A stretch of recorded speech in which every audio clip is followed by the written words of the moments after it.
What's going on out there? I'm your host TJ Evans with another episode of Untitled Discussion.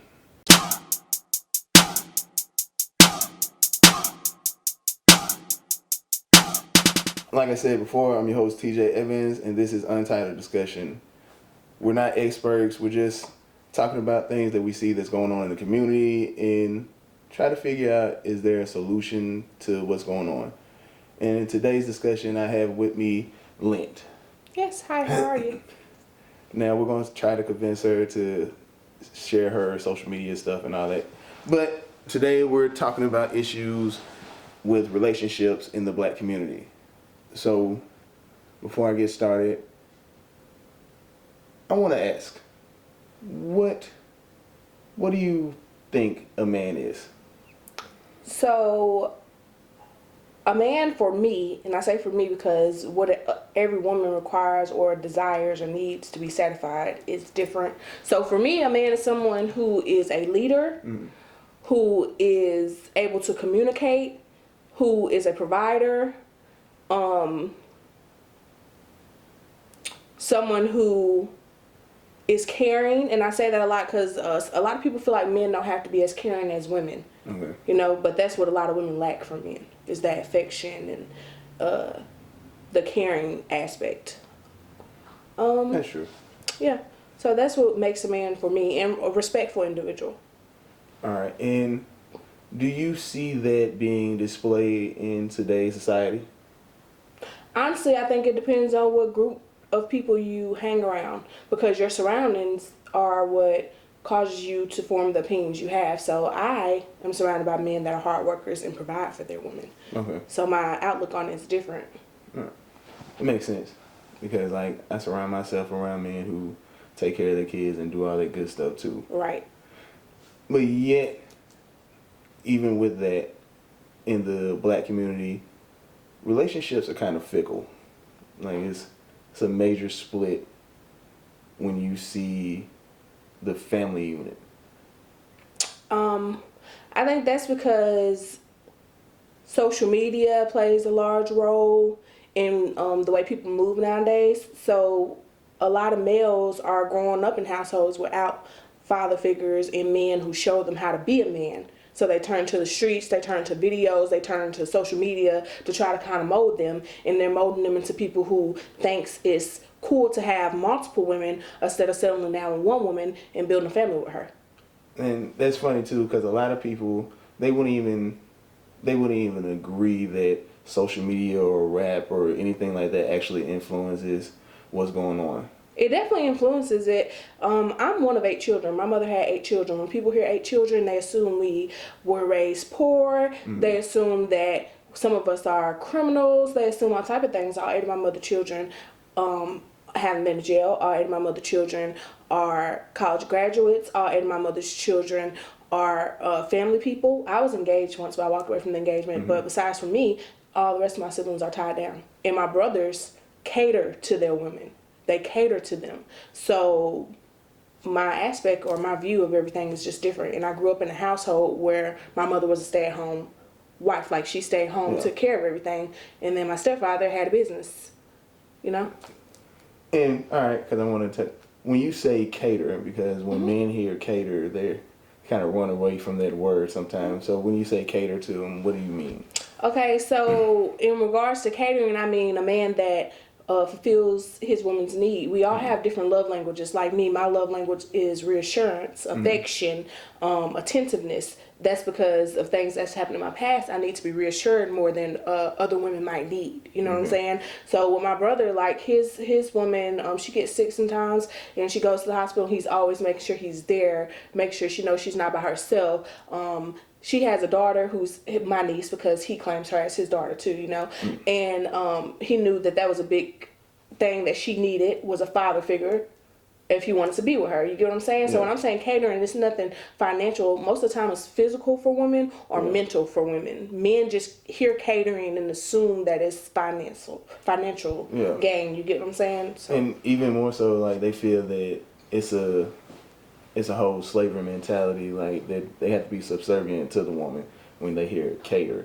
But you should want to cater to your woman. Yeah, but I'm saying as not to be like a slave, but when you say it like that, that's pretty much what a man is supposed to do. Because I grew up, I'm one of 6.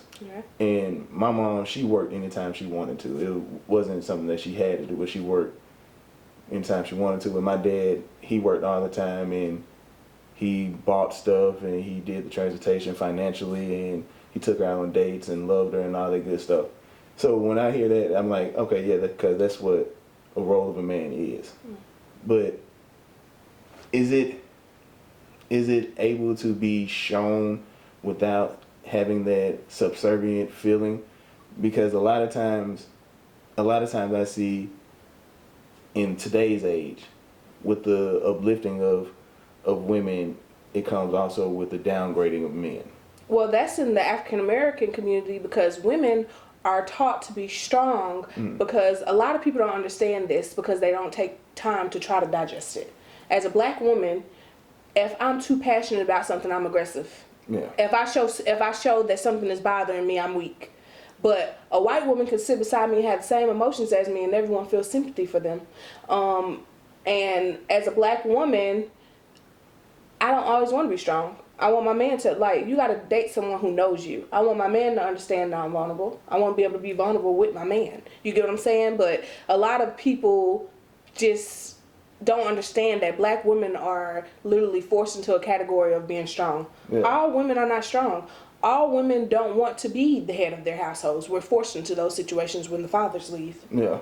So, all right, because what you just said is actually how the black man feels too. It's like, if we're seen as strong, if we're trying to be strong, we're seen as aggressive.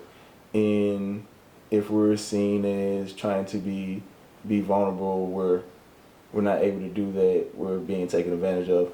And I blame that. One major thing, I always blame the government for that issue, because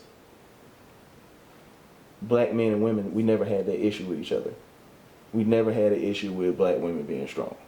Well, that became a thing when they started the government housing and they took the black male out of the housing. Yeah. Because even to this day, people who are in government housing the women who are in government housing aren't supposed to have men in their house. Yeah. See, that's what I'm saying. I blame the government. I blame the government on that, because women aren't supposed to be the head of the household, because men are supposed to be the head of the household. Right. When during the civil rights movement, even before then, the community, we stayed together. Like, it was upwards to like 70% of us were married. But now it's upwards to almost 80% of single motherhood rate in the black community. But then it still goes back to the environment that you grow up in and what you see. Because out of my mother's children, all of us, like, I have a child with my son's father. My son's father and me are not together. He's married. But we co-parent. You get what I'm saying? I think media just displays it like the black community can't get along at all if they're not married or they're this and that, and that's not true. Because from the surrounding and the area and everything that I see and am exposed to, the men that I see are taking care of their children. Yeah. You know what I'm saying? Even if they're not in the household, they're providing for their children. They're being fathers. And people don't display that. They make it seem like all black kids don't have dads, and that's not true. That's not true. It's not true. Yeah. But wouldn't that be because of the leaders or the people who are supposedly leaders in certain groups, in certain movements, and certain pushes? Because when you look at media, period, it's just about single motherhood or just about pushing strong women and just about not actually needing the man.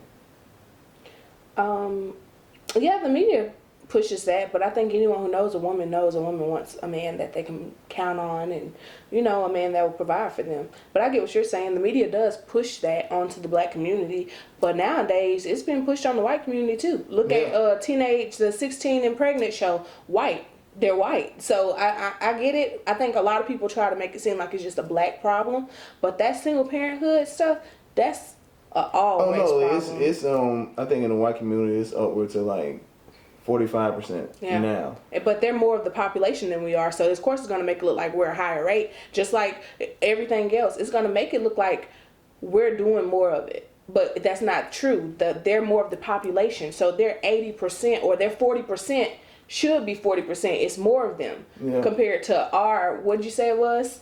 Upwards to almost 80%. Yeah, because we're a lower amount of the population than them. Yeah, we're only 13% of the population. So it's gonna always look like that. That's still scary, even with those low numbers. Yeah.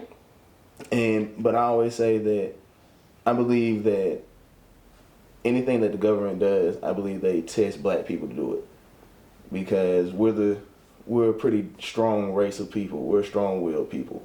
So if we would be able to be successful for us, it could be successful with anything, even with the whole feminizing of little boys.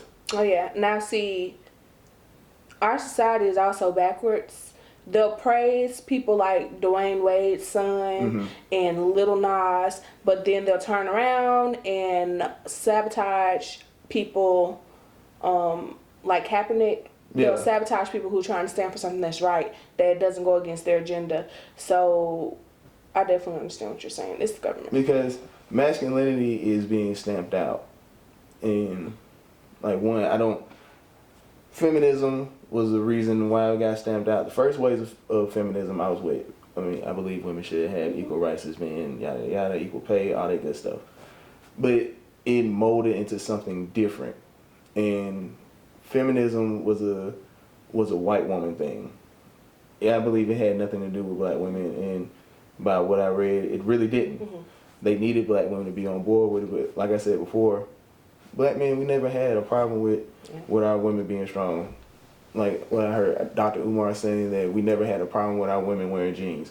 We don't. We like how jeans look on black women. It looks really nice. So when they introduce feminism to black women and they bid on that, I think that pretty much curbed a lot in the relationship roles of men and women.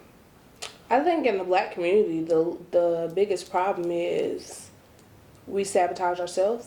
And the reason why I say that is because we're so quick to try to aid other communities when our community is broken. Yeah. We're so quick to go get in relationships with other communities or other races, not communities, but other races, and then act like the black woman isn't up to par, and we're like, you're dating someone who has all the features of a black woman. Growing up, I was teased for having a big nose and big lips, but now those are the features that people pay to have, So I think that in our community, we have to become stronger in accepting that other people are always going to copy our style and, display it how they want to be, because they get praised for the things that we get called ratchet for. Yeah. A black woman, me and Zach, we can go get some cornrows. We're ratchet. Kim Kardashian does it, and it's the new fashion way. Do you get what I'm saying? That's always terrible. And that's always been like that, but it goes back to black people are quick to also take up for the Kardashians. Black people are, like I said, we sabotage ourselves. We're quick to support other races, but then a black person does it and it's like, ooh, $20 for that shirt. Like, I agree with that, even down to when I tell people about black movements. Black movements always, let's take as old as the Black Panther Party. Black movements always end up having other races being involved in what they're doing. It's like, that's where you mess up at. And even when it comes down to, let's say, interracial dating, and when black men go to other races, I have a couple of friends in interracial relationships, and they always tell me, like, it's really dumb, but they say it's because of how that woman of that particular race treats them. But I feel like that's I feel like men say that, but this is the thing: a woman is a woman. Yeah. And let me explain. And what I mean by that is, I know black women, Asian women, white women. A woman is a woman. When a woman cares about a man, she's gonna want to serve him. She's gonna want to be submissive to him. She's gonna change what he's asking her to, what he's not comfortable with, because that's her man. She wants to please him. So the way you lead, that's the way your woman's gonna react. So a lot of black men will say that, but when they're with black women, they cheat. They do all type of stuff to her. They're physically abusive to her. They don't take her on dates. They barely claim her. And then they'll turn around and get a mixed woman or a white woman, and she'll be posted all on his page. But you just dated someone for 5 years and you wouldn't even claim them. And this is facts, because look at Jeezy and Jeannie Mae. He dated plenty of black women before her and never treated them the way he treats her. So it's crazy, because black men tend to have more respect, and in their minds they would think, oh, she's like my mother, or she has some type of features that my mother has. She's a beautiful, strong black woman. But they're not. They're conditioned to say, oh, she's mixed, she's exotic, when black women are the most exotic women on earth, but she's exotic. But then it go, all right, because that was a generalization, so I'm going to play on that generalization then. All right, if a man cheats, if anyone cheats, they're just going to cheat. Even it doesn't matter what race they are. They're just probably going to keep cheating. And men and women, they cheat for different reasons. Men, they're cheating for a physical reason. So usually when men cheat, I don't really pay too much attention to it, but it's messed up either way. But because men are mental, they're physical. So a man can. What I have realized at 28 years of living on this earth is that a man can sleep with a woman and have absolutely no feelings for her. Yeah. Because see, I would walk away from relationships as soon as cheating occurred. But now I'm seeing that people with long relationships, sometimes they go through that. Yeah. But it's because with a man, y'all are mental. Y'all don't have to have a mental connection with them. You can just sleep with them, get up the next day and act like they don't exist. Yeah. Women, we build mental connections with people before we do. That's why when a woman cheats on a man, that's why he's hurt more, because it's like, oh, so you really connected to that man, so that's why you wanted to cheat. All right, cool. But in physical abuse, if he does that, more than likely he's gonna keep doing that. No. And I mean, no, I'm listening to what you're saying, but I'm telling you, it's not. It's more than likely it's gonna pop up. But let's keep going though. But let's say that this man did this at 21 years old, and he gets married at 32, 33.